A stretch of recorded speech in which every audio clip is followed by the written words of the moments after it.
presentamos delante de ti para el estudio de tu palabra, Señor, el estudio de la Confesión de Fe de Londres en el punto 26, que habla de la Iglesia. Danos la capacidad de entenderlo y que esa comprensión tú la hagas bajar al corazón, que cree en nosotros virtud y que dé fruto al 100%. Te lo pedimos en el nombre de Jesús de Nazaret. Amén. Amós 3:3.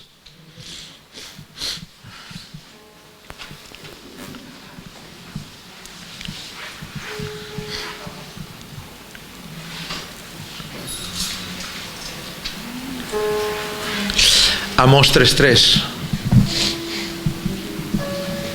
¿Andarán dos juntos si no estuvieren de acuerdo? ¿Estamos de acuerdo usted y yo, hermanos?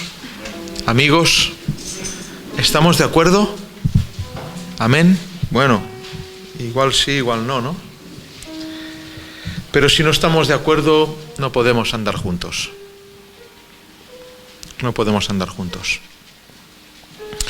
El último punto que tocamos fue el punto número 8 del apartado 26 de la Confesión de Fe de Londres de 1689, en el que dice: una iglesia local, punto 8, reunida y completamente organizada de acuerdo con la voluntad de Cristo, está compuesta por oficiales y miembros, y los oficiales designados por Cristo para ser escogidos y apartados por la Iglesia, así llamada y reunida, para particular administración de las ordenanzas y el ejercicio del poder o del deber que Él les confía a los que los llama, para que continúen hasta el fin del mundo.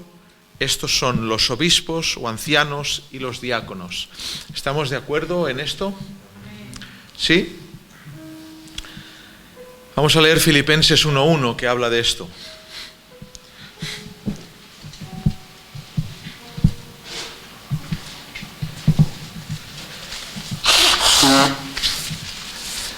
Y todos aquellos que estáis en casa, con vuestras Biblias, Filipenses 1:1. Pablo y Timoteo, siervos de Jesucristo, a todos los santos en Cristo Jesús, que están en Filipos, ¿con qué? Con los obispos y los diáconos. Vamos a leer primera de Timoteo 3:1 al 13.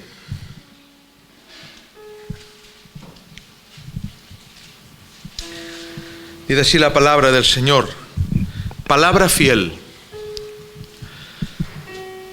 Repito, palabra fiel. ¿Qué significa palabra fiel?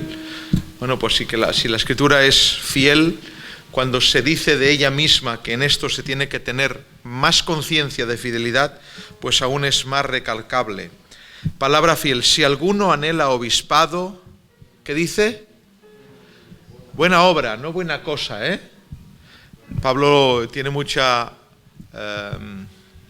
ironía aquí en esta frase que añade por el Espíritu del Señor. Si alguno anhela obispado, ¿qué dice? Buena obra. ¿Por qué? Porque el obispado es una obra y buena. Es una obra que se hace y es buena porque es del Señor. Buena obra desea. Si el que anhela obispado no está deseando obrar, tal anhelo es del diablo. Lo voy a repetir. Si el que anhela obispado no está deseando obrar, es decir, que sea una obra, tal anhelo no viene del Señor. Es decir, que quien anhela obispado para que le sirvan, eso no es anhelar bíblicamente el obispado. Y ahora dice los requisitos: pero es necesario que el obispo sea irreprensible. ¿Qué significa irreprensible? Que nadie le pueda señalar con alguna falta, algún pecado practicado. Que nadie de la Iglesia le pueda señalar con un pecado practicado. Marido de una sola mujer. ¿Qué significa? Pues que solo tiene una mujer. Eso no creo que haya demasiada discusión. Sobrio. Bueno, sí que hay discusión aquí. Marido de una sola mujer, sí que hay discusión. Que no se haya divorciado. sí que hay discusión. Y que ese divorcio no sea ilegítimo.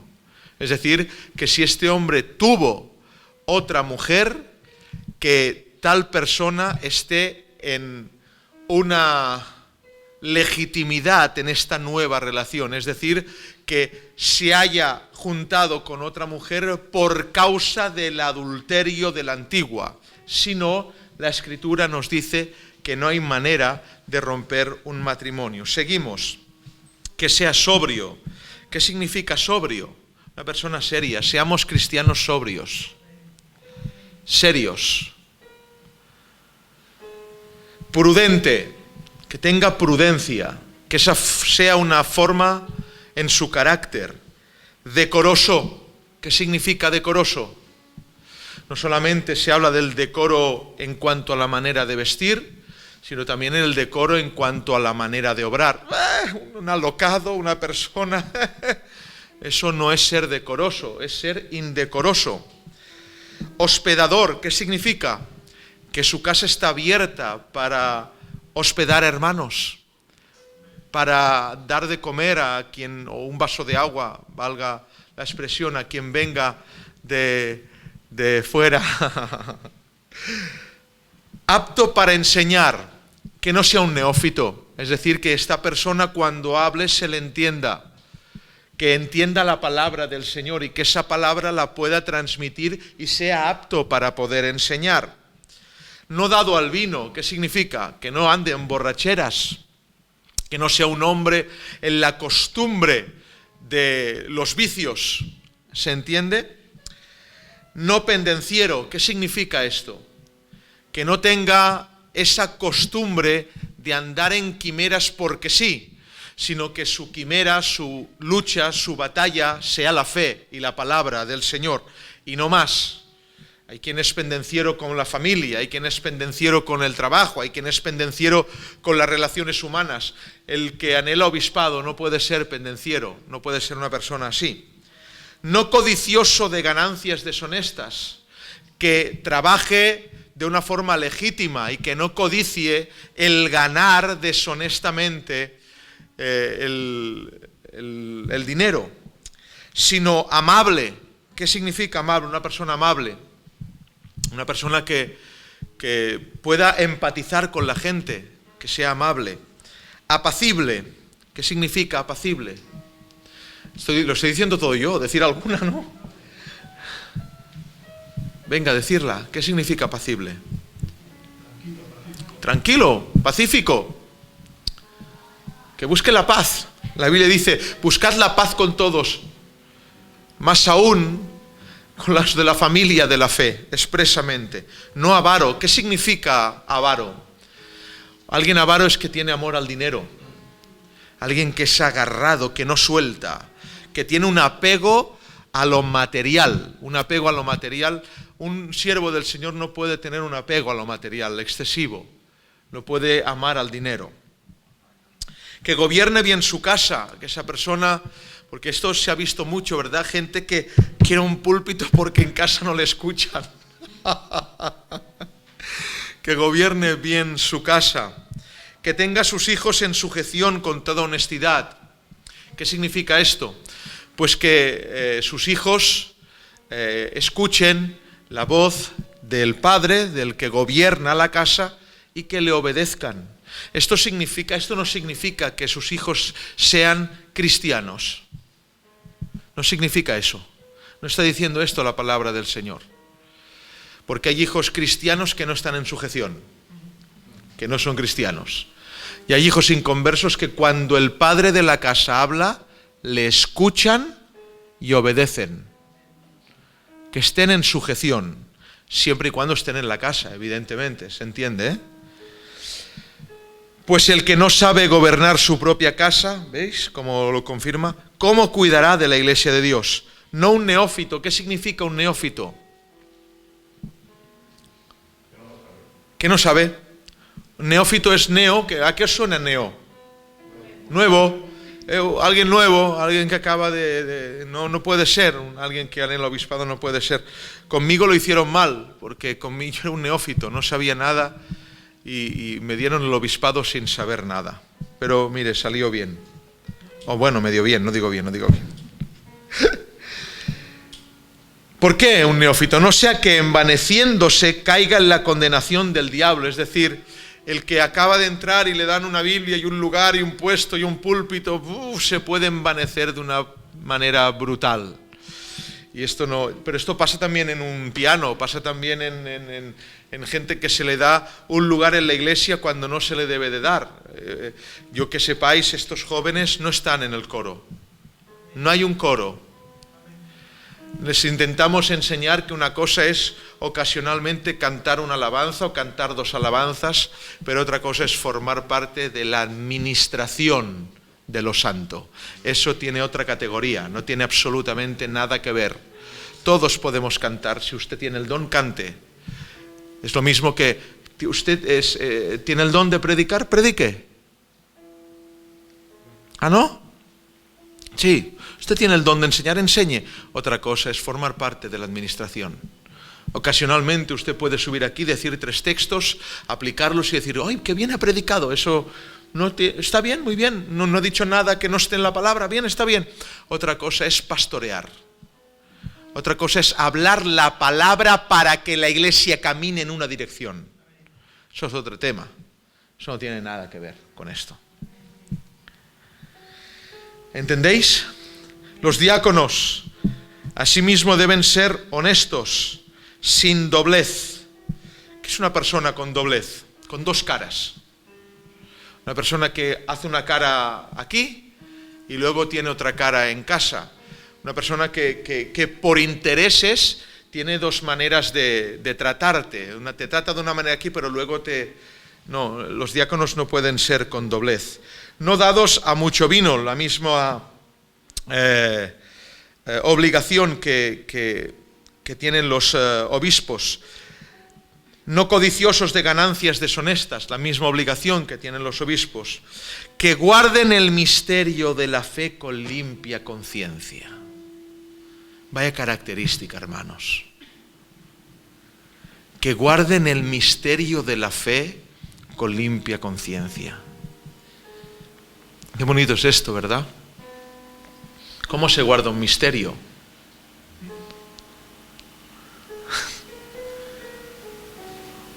Es muy importante. Evidentemente que esta característica también la tienen que tener los obispos, por definición, ¿no? ¿Qué es un misterio? Tito, ¿qué es un misterio? Algo que está como... Algo que está pero no se sabe bien. Es decir, yo sé que esto y señalas una cosa es un misterio. Fíjense, qué complejo. Porque algo que no se sabe no se señala. No sé qué está, pero algo que es un misterio es algo que se sabe que está, pero que no se sabe el qué es bien. Bueno, pues la fe es un misterio. Está, pero no sabemos bien lo que es. Y lo que manda el Señor a los diáconos es que guarden ese misterio como con limpia conciencia. ¿Qué es la conciencia? Pepito Grillo. ¿Os acordáis de Pepito Grillo? ¿Sí? Que hablaba, ¿verdad? Es aquella voz que hay dentro que uno no sabe bien cómo, pero que te crea como una obligación a obrar de una manera. ¿Os acordáis de aquella anécdota de la conciencia? De aquel hombre que tenía una casa con muchas obras de arte, codiciada por diversos ladrones y maleantes, y compró un perro adiestrado para ladrar en cuanto alguien entraba en la casa.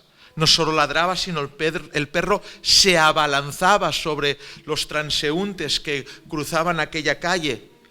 Y cuando esto sucedía, entraban los amigos en la casa de aquel hombre apoderado y el hombre golpeaba al perro. El perro volvía porque estaba adiestrado a atacar a aquellos que entraban en la casa, y el hombre volvía a golpear al perro. Se fue de viaje, volvió a casa y habían desvalijado la casa y el perro estaba tan tranquilo. Es que le había golpeado tanto que ya no sabía si eran enemigos o si eran amigos. Y esto sucede con la conciencia. La golpeamos tanto con el pecado que ya no está despierta ni limpia. No sabemos si entra un enemigo, si entra un amigo, no sé qué hacer, si tirar por aquí, si tirar por allí. La has golpeado tanto que el perro ya no ladra.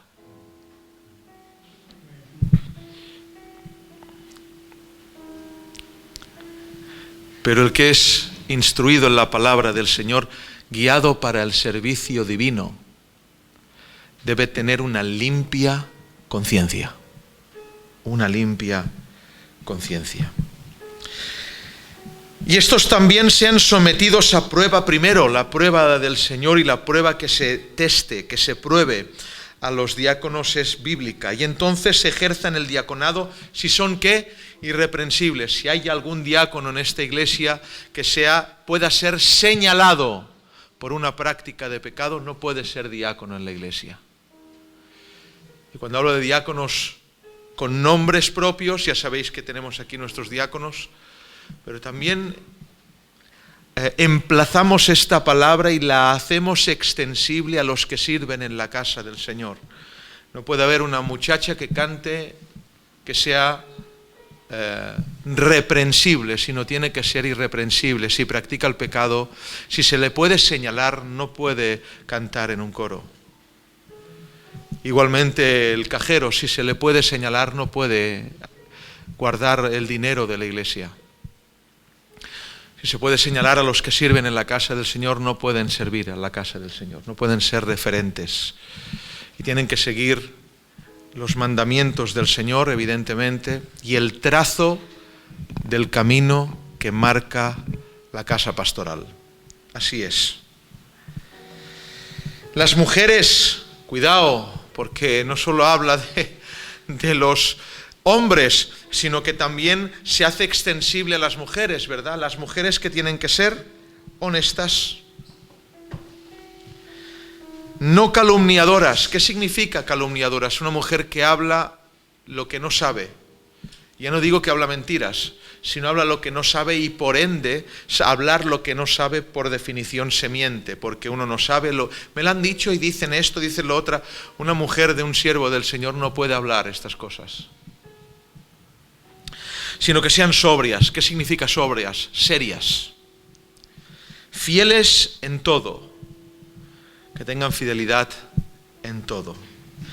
Los diáconos sean maridos de una sola mujer y que gobiernen bien sus hijos y sus casas, porque los que ejerzan bien el diaconado ganan para sí un grado honroso y mucha confianza en la fe que es en Cristo Jesús. Gloria al nombre del Señor. Estos son los textos que los hermanos que confeccionaron la Confesión de Fe de Londres de 1689 dicen, y muchos más. Vamos al punto 9, que de muchos puntos, creo que aproximadamente de unos 18, es el único punto que no comparto, en cierta medida, en un momento o en un parágrafo del punto. Dice el punto 9. ¿Perdona? Pensaba que decías algo. Dice así: la manera designada por Cristo para el llamamiento de cualquier persona que ha sido calificada y dotada por el Espíritu Santo, esto lo comparto, es decir, para que alguien pueda ejercer un servicio en la iglesia tiene que estar dotado por el Espíritu Santo. ¿Lo creéis? Si no, es algo horrendo, ¿verdad? En vez de un don será un prejuicio, ¿no? Repito, la manera designada por Cristo para el llamamiento de cualquier persona que ha sido calificada y dotada por el Espíritu Santo, lo creo, para el oficio de obispo o anciano en una iglesia es, y aquí es donde difiero, que sea escogido para el mismo por votación común de la iglesia misma. Lo voy a repetir en lo que creo que la Biblia no habla esto. Repito, para el oficio de obispo o anciano en una iglesia es que sea escogido para él mismo por la votación común de la iglesia misma. Es decir, que la iglesia se puede entender así, que no es como lo dice la palabra del Señor, ahora iremos a la palabra del Señor, que la iglesia vote quién es o quiénes serán los diáconos, los obispos y los pastores. Repito, no creo que los hermanos que confeccionaron esta confesión de fe lo hicieran con malicia, de ninguna manera. Es más, creo que para ellos fue un beneficio por su espiritualidad y su limpia conciencia. Pero no creo de ninguna manera, en absoluto, rotundamente me declaro en contra de que la Iglesia sea gobernada por la democracia. Lo voy a repetir. Me declaro totalmente en contra de que la Iglesia sea gobernada por democracia, porque según democracia los pastores que habrían es según las familias más grandes que habrían en la Iglesia. Porque todos votarían a su familia. Y esto para mí es algo negativísimo que ha ido recorriendo estadios de tiempo por medio o en medio de la Iglesia y se ha convertido en un tráfico de influencias cristiano. ¿Qué textos aluden a que se manifiesta esta manera de pensar? Efesios 4:11. Perdón, estaba en el de arriba. No, Efesios 4:11. Sí, Efesios 4:11. Ponen este texto. Primero, de la manera dotada por el Espíritu Santo, que esto seguramente estaremos en total acuerdo. 4:11. Y él mismo constituyó, ¿él mismo quién es? Dios, él mismo es Dios, quien constituyó a unos apóstoles, a otros profetas, a otros evangelistas, a otros pastores y a otros ancianos. Quien declaraba, escuchen por favor, escuchadme. ¿Quién ministraba estos ministerios? Era el Señor levantando esos dones visibles en la Iglesia, y quien autorizaba y quien imponía y quien levantaba a los tales eran los pastores que venían, los discípulos. Los discípulos levantaban discípulos al servicio. No era el conjunto de la votación de la Iglesia, sino los discípulos señalaban, escuchen, este hombre es apto, este hombre es apto, este hombre está ungido por el Espíritu, este ha declarado el Señor que lo es. Y en ese conjunto de hombres vamos a ver qué es lo que hacía el Señor. Capítulo 6 de Hechos, verso del 1 al 7.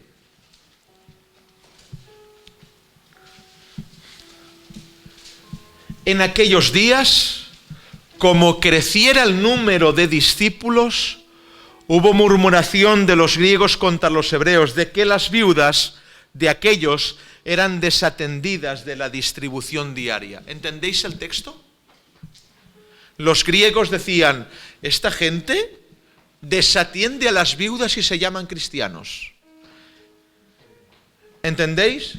Vale, entonces los 12 convocaron a la multitud. Fijar, vuelve al de atrás, es muy importante este texto. En aquellos días, como creciera el número de los discípulos, hubo murmuración de los griegos contra los hebreos, de que las viudas de aquellos eran desatendidas en la distribución diaria. Las viudas de los griegos eran desatendidas por los discípulos hebreos. ¿Se entiende el texto? Y se quejaban. Fíjense la queja. ¿Cuál era la queja? ¿No nos ayudan? ¿No están ayudando a las viudas? ¿No están ayudando a la gente? ¿Quién? Los discípulos hebreos. Esa era la queja de la Iglesia. ¿Qué hicieron los discípulos? Entonces los 12, ¿quién? No la Iglesia. Como dice el número 9 de la confesión de fe. No fue la Iglesia quien convocó. Fueron los 12 quien convocaron. Entonces los 12 convocaron a la multitud, a todos los discípulos, y dijeron, no es justo que nosotros dejemos la palabra de Dios para servir a las mesas.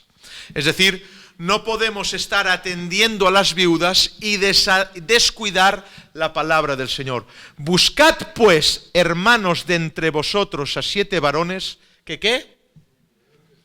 tengan buen testimonio, llenos del Espíritu Santo y de sabiduría, a quienes encarguemos este trabajo. Es decir, no fue un voto, fue un mandamiento a la obligación de todos aquellos que tuvieran este testimonio, llenos del Espíritu y de sabiduría y de buen testimonio. Es decir, quienes califiquen con estas premisas que los 12 digan en toda la multitud, a estos traédnoslos. ¿Habéis entendido? Lo voy a repetir. Los discípulos mandan a la iglesia que seleccionen, no que voten, que seleccionen quien tenga buen testimonio, quien esté lleno del Espíritu Santo y de sabiduría para encargar un trabajo. Impresionante. ¿Estáis entendiendo que no es un voto? ¿Que es una elección bajo mandamiento? ¿Que se manda a la multitud a que estos hombres tienen estas características, los demás no? Di el próximo. Y nosotros persistiremos en la oración y en el ministerio de... Esto no va. En el ministerio de la palabra. 5. Agradó la propuesta a toda la multitud. ¿Y a quién eligieron? Esteban, porque estaba lleno del Espíritu, varón lleno de fe y del Espíritu Santo. A Felipe, a Prócoro, a Nicanor, a Timón, a Pármenas y a Nicolás, prosélito de Antioquía. Estos eran los hombres que calificaban con las características que los discípulos, los 12, mandaron que les trajeran. Sigue. A los cuales presentaron ante los apóstoles, quienes orando les impusieron las manos. Es decir, los apóstoles ven a Prócoro, ven a Esteban, ven a los demás y dicen, sí, tienen las características. Porque si hubieran visto que alguno de ellos no la tuviere, no entran en el diaconado.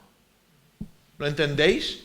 Si alguno de ellos no, por más que hayan elegido el pueblo, por más que el pueblo haya elegido, en las condiciones que los apóstoles, los discípulos presentaban, por más que hayan elegido, si no tienen estas características, no entran en el diaconado, no entran en el servicio. A los cuales presentaron y les impusieron las manos. Y crecía la palabra del Señor y el número de los discípulos se multiplicaba grandemente en Jerusalén. También muchos de los sacerdotes obedecían a la fe. ¿Habéis visto esta premisa? Repito, no estoy de acuerdo con el punto número 9, con cierta parte del punto número 9. Es decir, en la iglesia del primer siglo no existía la democracia. Lo repito, en la iglesia del primer siglo no existía la democracia. Los discípulos eran los que por medio del Espíritu del Señor elegían a los que servían en la casa del Señor. Pero quiero ir un poquito más lejos. ¿Cuál es la forma en que los discípulos eligen a los discípulos? Lo voy a repetir. ¿Cuál es la fórmula en que los discípulos eligen a los discípulos? Era en una forma de que se lo hablaban entre ellos y ahora el hermano Sisquetu y Pablo, ¿cómo lo ves esto? ¿Así lo ves? No, hermanos míos, que esto se tiene que hacer, pero no, ni siquiera era eso. Quiero que vayamos al capítulo 1 del libro de los Hechos para contrarrestar la democracia en la iglesia.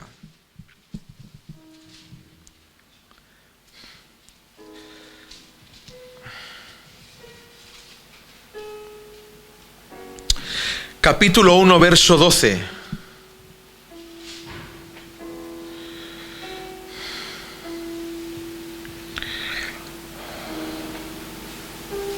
Capítulo 1, verso 16, va, porque así si no leeremos demasiados.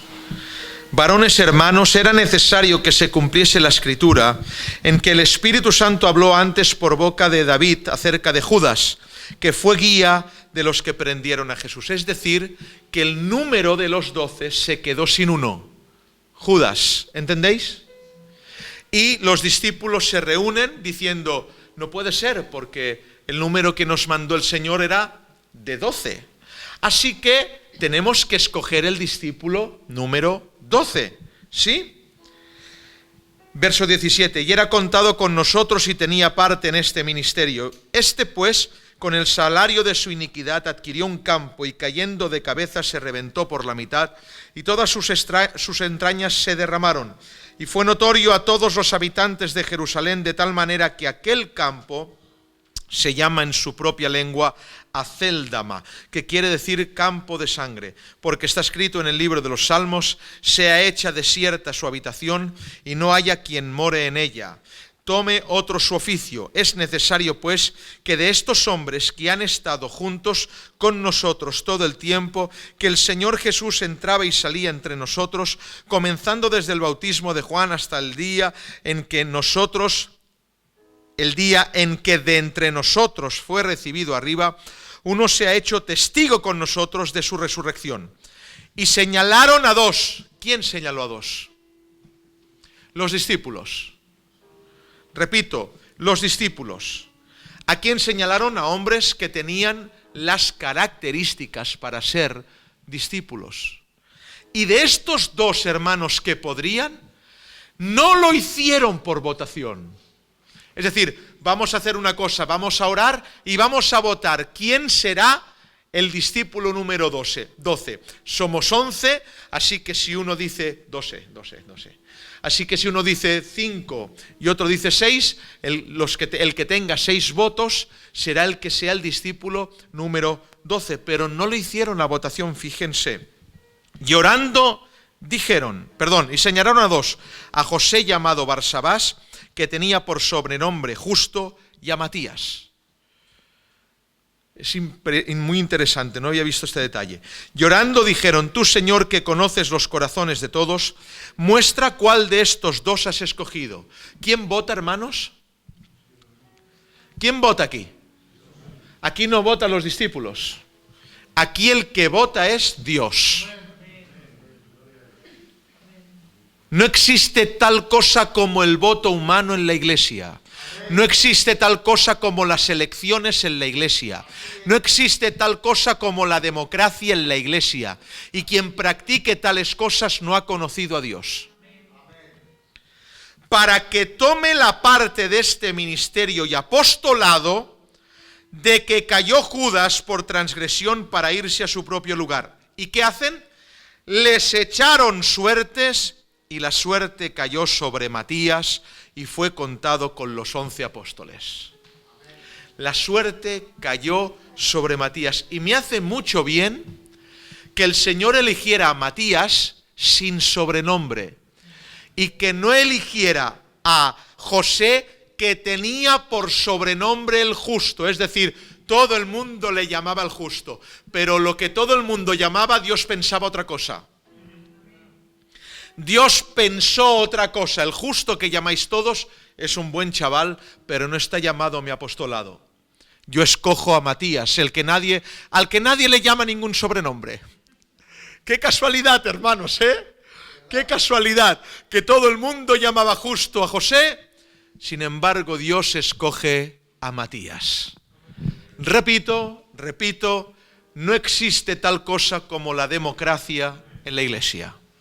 Existe el consejo, existe el compartir y cambiar opiniones, existe el que el pastor llame a los ancianos, guiadme, no entiendo esto, ¿cómo podríamos hacer todo esto? La Biblia dice que en la multitud de consejeros está la sabiduría, pero el voto es de Dios. El voto es de Dios. Amén.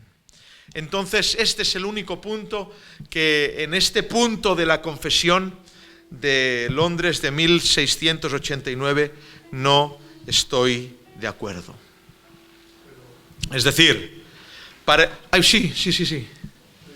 curioso porque dicen eso, que no sé si está citado en el original o no, pero los textos que aportan no lo dicen. Claro, es que lo curioso es esto. Es decir, no, porque La Confesión de Londres de 1689 está amalgamada con la Confesión Westminster, que fue unos años antes, y tienen casi los mismos puntos, difiriendo en unos pocos. Y cuando uno va a ellos, fíjense, yo voy a decir algo que creo que es importante. Hemos hablado con algunos hermanos de esto. ¿Cómo es que estáis en la democracia y que la Iglesia se rige por la democracia? Viendo que en el capítulo 1 del libro de los Hechos, los mismos discípulos, llenos de temor, no quisieron votar, sino se lo dejaron a Dios para que él votara. Y en el capítulo 6 vemos que hay unas características que el pueblo tiene que atender, las características que los discípulos mandan, para escoger a aquellos hombres que estén al servicio del Señor. Dicen, bueno, esto es un poco romántico lo que estás diciendo. ¿Cómo romántico? Sí, hombre, es muy romántico esto. ¿Romántico? A lo bíblico se le llama romántico, y a mí me da como mucha grima todo esto, ¿no? Que el Señor nos libre, ¿no?, de democratizarnos como iglesia, ¿de acuerdo? La iglesia tiene la facultad, la iglesia entera, de señalar el pecado y al pecador. La iglesia se puede negar a que un hombre haya aquí atrás sin testimonio que predique. No se puede, se debe. Y con su voto tiene que hacer ver que esto no está bien, y se tiene que levantar y se tiene que ir.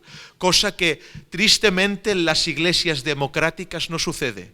Es decir, escogen por votación a los hombres, sin embargo, al que han dicho que o no han escogido, lo ven subir con mal testimonio, y la democracia no sirve en ese caso.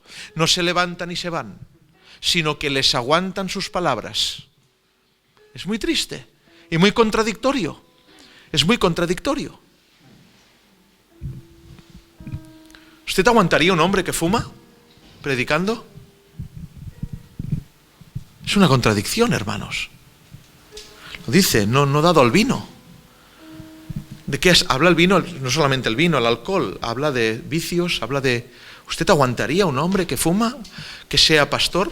Bueno, pues hace pocos días o poco tiempo atrás vimos, ¿no?, que Sproul fumaba, apagó un cigarro, subió a la iglesia de MacArthur y les predicó de la santidad de Dios. Y ellos se ríen de esto. Y para mí eso es un crimen. No es un crimen que Sproul fume, para mí es un crimen que le den el púlpito. Sproul tendrá sus cuentas con Dios. De hecho, murió de cáncer de pulmón, dicho sea de paso. Y si escucháis a Sproul, hermanos, creo que predicadores del siglo XX-XXI quizás sea lo máximo de lo máximo. Impresionante. Pero se reían ahí los contertulianos hablando de Sproul. Sí, apagó el cigarro y pidió una Biblia. O sea, trajo tabaco pero no trajo Biblia. Me parece impresionante. Y me parece impresionante que se ría MacArthur, que se ría Albert Mohler y que se rían estas catedrales de predicadores, que se rían de ese caso. Me quedo asustado. Repito, ustedes tienen el voto, entre comillas, de un mal testimonio señalarlo. De alguien en pecado decir esto no puede ser.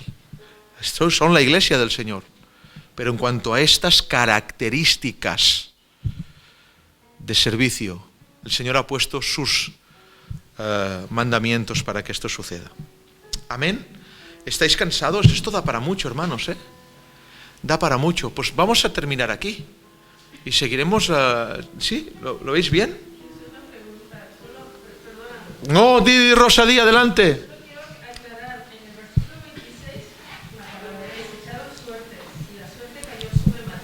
¿Qué significa esa suerte? Mira, perfecta pregunta, porque yo no me he explicado. Es decir, la palabra del Señor nos cuenta que el método que Dios había establecido para el servicio, por ejemplo, de ofrecer incienso en el lugar santísimo, que era el servicio que más anhelaban los sacerdotes, ese oficio no podía estar designado ¿Por qué? Por estas causas, por las familias más grandes designaban, votaban a uno, votaban a otro. Y Dios dijo, hacedlo por suertes con el Urim y el Tumim. 2 piedras, y esas piedras darán la suerte de quien le toca esa suerte. Y lo dice así literal, esa suerte. Porque dicho sea de paso, ahí veis cómo los temas se engrandecen.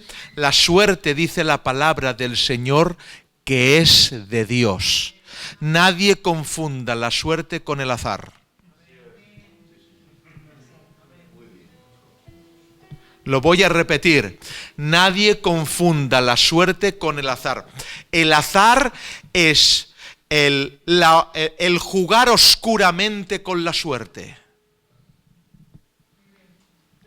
Eso no significa que ese azar sea de Dios, para nada. La suerte sí es de Dios. Y dice, y el Señor la echa en su regazo. Es decir, el Señor distribuye por suerte su voluntad. ¿Entiendes? Es decir, lo eligieron por suerte, supongo que lo harían de esta manera, como los discípulos hebreos que estaban enseñados desde pequeños como se hacía en el templo del Señor. ¿Sí? Si no me equivoco, también se escogió a la tribu de los levitas, por suerte también, ¿no? Con las pajitas, cuando estaban las 12 tribus, que sacaron la pajita y le tocó a la tribu de... No, esto no me suena. La tribu de Leví fue escogida por el Señor por medio de el siervo de Dios Moisés. Dios le mandó que pusiera, primero se lo dijo a Moisés, la tribu de Leví es la que me servirá, y luego puso las varas dentro del arca. Las varas, las pajitas. Es que ahora yo estaba en un restaurante cogiendo palillos, ¿sabes? No, sí, vale. El Señor dijo, poned las varas dentro del arca y la que yo escogiere reverdecerá. Y sacaron todas menos una, porque todas las demás siguieron siendo palos, pero una fue rama fructífera. Dice, arrojó renuevos, arrojó almendras. Sí. Una pregunta, cuando has dicho esto de otro tome su oficio, pero ese otro no podía ser cualquiera, sino alguien que fuera designado por Dios, como tú has dicho. Amén. Es decir, los discípulos de todos los que habían dijeron, hay dos que pueden encajar en este perfil. A José, llamado el justo, y a Matías. Solo estos dos. ¿Habría gente, hermanos míos, que sí? ¿Habría buena gente? ¿Habría gente que fueran cristianos verdaderos? Sí, claro que lo sabían. Pero los discípulos dijeron, solo hay dos. Los 11 dijeron, solo hay dos. De todos estos, solo hay dos. Y de estos dos no queremos nosotros votar. Queremos que sea Dios. Estos dos tienen las características. Y de estos dos no queremos nosotros votar, que sea el Señor. Y lo hizo el Señor. Tengo otra pregunta. Vale. Así vamos haciendo, ¿vale? Que yo siempre he creído, y lo afirmo, ¿vale? Que creo, como estamos hablando del llamamiento, de los diáconos, de todo, creo en el llamamiento de Dios hacia el hombre, y creo y digo, amén, porque creo, pero digo que también creo, y me da mucho temor cuando digo esto, creo en el llamamiento del hombre hacia el hombre, y de ese llamamiento tengo mucho temor. Bueno, os voy a contar un testimonio, ¿de acuerdo? Un testimonio os cuento.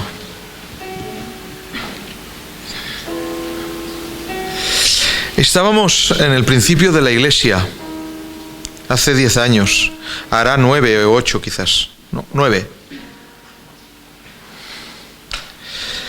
Estábamos, yo y Conchi, intentando vislumbrar cuál era la voluntad del Señor y sobre todo con la necesidad de que hubiera hombres que sirvieran a la casa del Señor. Y buscábamos al Señor para ello. Y buscando al Señor, dijimos, quizás haya estos 3 hombres que pudieran servir a la casa del Señor y que pudiéramos probar si sirven. Porque la prueba existe. Lo dice la palabra del Señor, hemos leído 1 Timoteo el capítulo 3 en adelante. La prueba existe, hay que probar a esta gente. Y yo recuerdo que con toda la ansiedad estuvimos días meditando y recuerdo que una noche nos pusimos a dormir hablando de esto. ¿Quieres decir, no nos precipitamos? ¿Quieres decir que esto es del Señor? Y dejadme que busque el texto, ¿vale?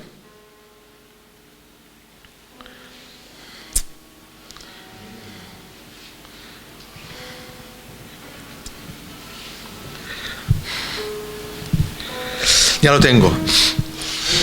Nos pusimos a dormir y a las 7 de la mañana, o quizás ni eran las 7 de la mañana, mi teléfono empezó a sonar. Clon, clon, clon, clon, clon, clon. Yo asustado, era una hermana que no sabía nada, absolutamente de nada. Nosotros habíamos pensado en 3 hombres y esa hermana nos dijo, pastor, ¿qué pasa? ¿Qué ha pasado? ¿Qué ha pasado? Es que tengo que decirte algo, no sé por qué. Estoy sin dormir toda la noche. Y digo, ¿pero qué ha pasado, hermana? Pues que toda la noche he estado orando y el Señor me dice que te diga un texto y no tiene relación, pero yo te lo tengo que decir. Digo, pues hermana, dime el texto, pero te veo muy agitada. Sí, es que estoy con ansiedad y con inquietud porque el Señor me inclina, perdóname, yo no soy pequeña, y era una hermana muy pequeñita. Pero el Señor la había inquietado toda la noche. Y me dice, y le pregunto, dime el texto. Y me dice Daniel 1:12. Y dice así el texto: te ruego que hagas la prueba con tus siervos por 10 días y no des legumbres a comer ni agua a beber. Ese texto para mí fue clave. Es decir, dije, Dios mío, no soy yo, eres tú. Porque está hablando de los 3 varones que tenían que ser probados. Eres tú y no soy yo. Y por esa confirmación de Dios, en ese temor, en ese desespero de no meter la pata y de hacer cosas que a Dios no agradan, tuvimos en bien el hacerlo. ¿Te acuerdas, Conchi? ¿Te acuerdas? Pues para que entendáis esto, ¿no? Lo que es el llamamiento del hombre. Me cae bien fulano, me invita mucho a cenar.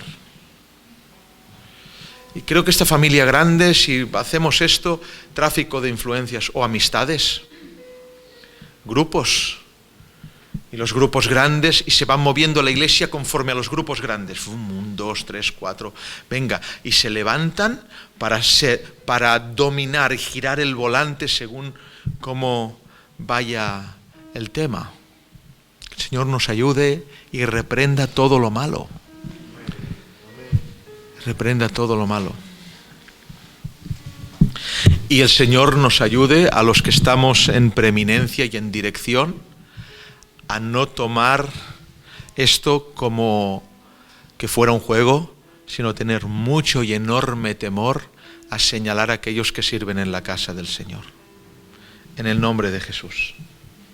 ¿Alguien tiene alguna otra pregunta?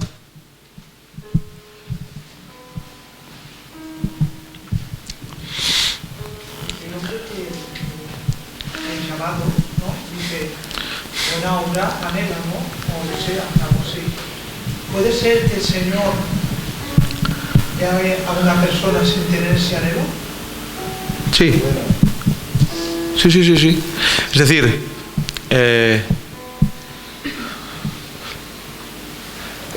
esa persona tendrá el anhelo de la obra, pero no el deseo de ser obispo. Por eso Pablo se centra, ¿no? Buena obra desea. Por norma, el que es llamado por el Señor, le sucede como a Jeremías, ¿no? Desde el vientre, no tengas en poco tu juventud, donde yo te diga tú irás. Lo que ocurre con Isaías, cuando el Señor lo llama, y lo llama de una manera brutal. Le dice, bueno, heme aquí, dice Isaías, ¿verdad? ¿Y a dónde, y hasta cuándo, Señor, tendré que hacer esto? Dice, hasta que no quede gente en las calles, hasta que muera todo Israel. Mira el llamado. El llamado del Señor no es agradable. El llamado del Señor es desagradable. Y más en este tiempo. El llamado del Señor es una imposición. Pablo lo dice así: ay de mí si no predicara el Evangelio, porque me es ¿qué? De impuesta necesidad. Es decir, es una necesidad que te ha sido impuesta. No lo quiero, me es una necesidad, pero es que me ha sido impuesto. Yo no quiero esto, pero es que lo necesito. ¿Entendéis? Yo no lo quiero, pero lo necesito, hermano.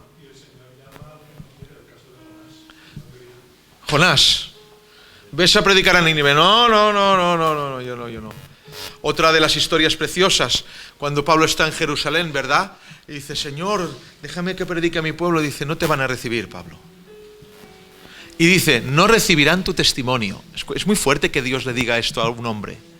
O sea, no recibirán tu testimonio porque no reciben el testimonio de Pablo, de una persona que asolaba la iglesia y ahora es de la iglesia, el que consentía en la muerte de Esteban. No van a recibir tu testimonio. ¿Pero qué testimonio tengo yo? ¿Qué mal he hecho? ¿A quién he afrentado yo con la palabra? Soy celoso de la ley. Ni así te van a recibir. No recibieron el testimonio de Cristo. Si no nos reciben, será por algo. Y le dice Dios a Pablo, fíjense, esto es importante, le dice Dios a Pablo, le dice, de la misma manera que predicaste en Jerusalén, quiero que prediques en Roma. No dice, quiero que vayas a predicar a Roma, no dice eso, hermanos. Esto es de gran importancia. Dice Tony, dice, de la misma manera. De la misma manera. Sí, quiero que prediques de la misma manera a tus hermanos que has predicado, quiero que le prediques a los gentiles que lo crucificaron. De la misma manera. ¿Es agradable? Yo diría que no. Sí. Además, creo por historia, ¿no? Y por números y matemáticas, de que no podría haber ningún hombre que quisiera oficiar el obispado. Porque en la Biblia, si miramos si hay 20, 30, 40, 50 hombres, solamente llegan 3 o 4. No. Tenéis que contar, amén, tenéis que contar que era una condena a muerte. O sea, levantar a un siervo del Señor era una condena a muerte. Por eso hoy todo el mundo lo quiere. Todo el mundo quiere el púlpito porque es una condena a qué bien lo haces. El púlpito era una condena a muerte. ¿Lo entendéis? Claro, el servicio a Dios era una condena a muerte. Todos murieron, torturados, crucificados, quemados, decapitados, todos murieron. O sea, quien anhela obispado, ¿qué? Buena obra desea. Claro, buscaban a gente que anhelara. Hoy nos tenemos que parar. No, el púlpito no es para ti. Antes le teníais que llamar, hombre, sube al púlpito. No, sube tú al púlpito. Sube tú al púlpito. Ahora, yo quiero el púlpito, yo quiero predicar. No. ¿Qué, hermanos? Qué diferencia, ¿verdad? Bueno, no es tan, gracias al Señor no es tan diferente la iglesia del camino. Hemos recibido amenazas de muerte, hemos recibido violencia física por predicar la palabra del Señor. No es tan diferente, gracias al Señor, pero aún creo que tenemos que ir a más. Sí, bueno, ya irás tú. Ya irás tú. ¿Vale? ¿Entendéis? Y esto es un trabajo de amor, no es que queremos denunciar, no es un deporte, ¿eh? No queremos denunciar a la gente porque somos aquí la flor y nata del cristianismo, somos lo peor. Ahora sí, decídame en todo, somos lo peor. Pero esto nos tiene encelados. Esto es la palabra de Dios y vamos a ir con ella a muerte.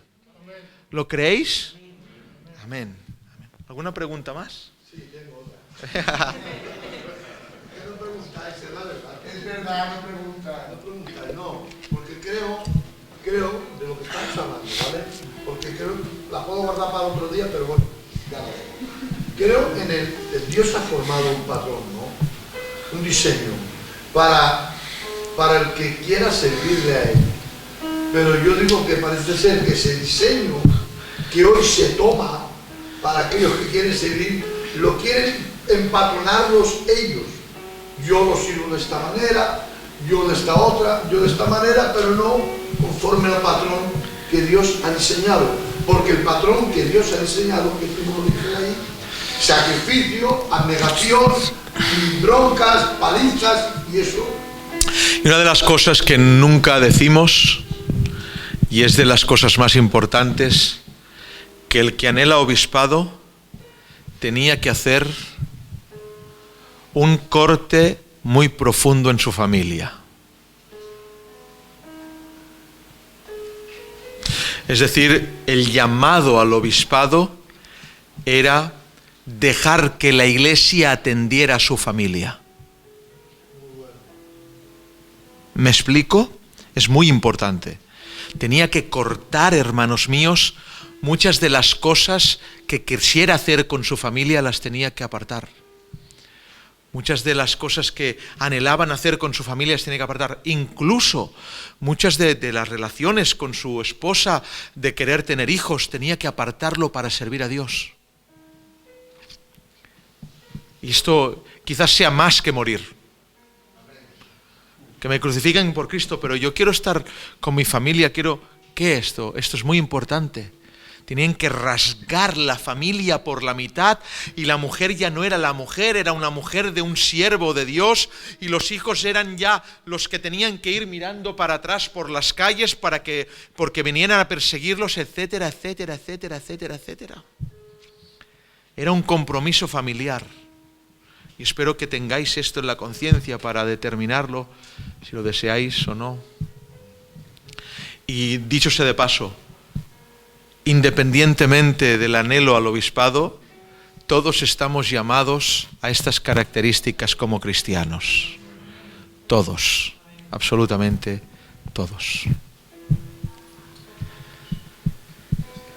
¿Alguna pregunta más, queridos?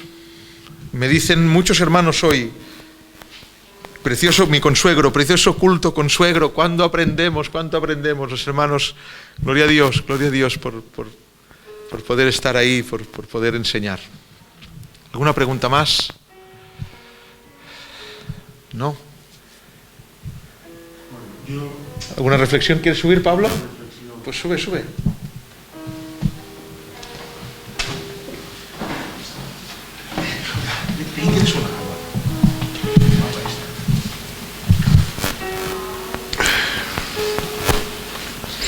Algún día dejaremos estas cosas. Venía de casa para acá y tengo que decir que el Señor me ha quebrantado, me ha visitado, ha sido muy fuerte. Y ha sido entrar por la puerta y empezar a notar versículos que tienen que ver con la enseñanza de este domingo. No es cualquier cosa lo que el Señor habló el domingo. No es cualquier cosa si nosotros seguimos igual, si no nos ha afectado. Yo creo que el espíritu del ser humano es donde Dios hace su altar, donde Dios hace su trono. Si yo no tengo acceso a ese lugar, es porque Dios me está negando la posibilidad de poderle adorar en lo más profundo de mi ser, por un problema de santidad, por un problema de falta de santidad. Y meditando en lo que es fuerte esto, pero meditando en esto, no es igual.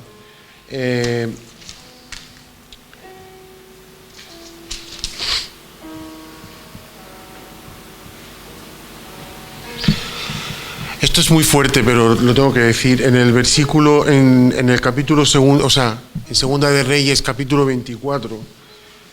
Versículo 3 dice: ciertamente vino esto contra Judá por mandato del Señor para quitarla de su presencia. Para quitarla de su presencia a Judá por los pecados de Manasés y por todo lo que él hizo. ¿Qué estamos pariendo como iglesia? Y el Señor me ha llevado a capítulo 8 de Oseas.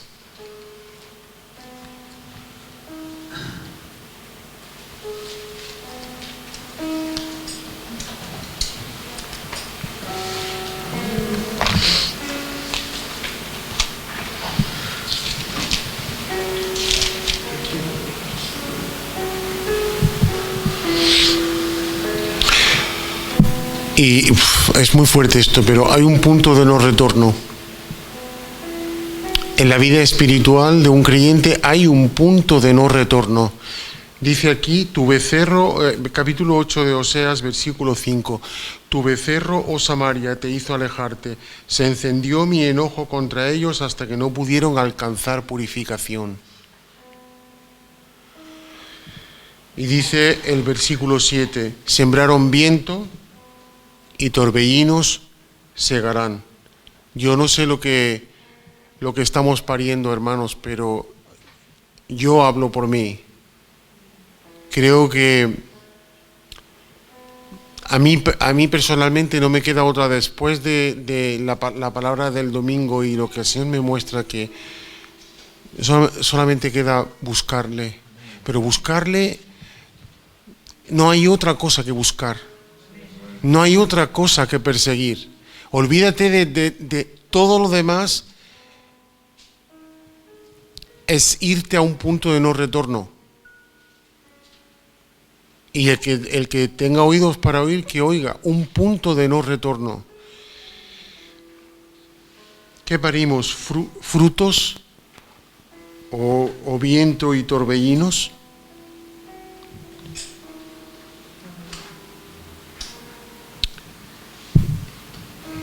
Y no puedo terminar, pues son 3 versículos los que Dios me ha dado. Segunda de Reyes 24:3, Oseas 8:5-7 y el Salmo 51.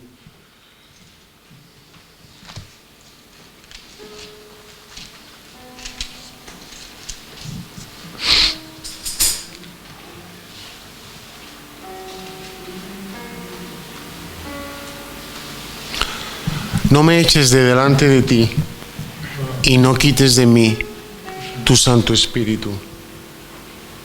Vuélvense el gozo de tu salvación y espíritu noble me sustente. No nos podemos inventar la presencia de Dios. No podemos inventárnosla, hermanos. Y estos que adoraban a los becerros, pero luego temían al Señor, esto no puede ser. No puede ser aquí. Nada más.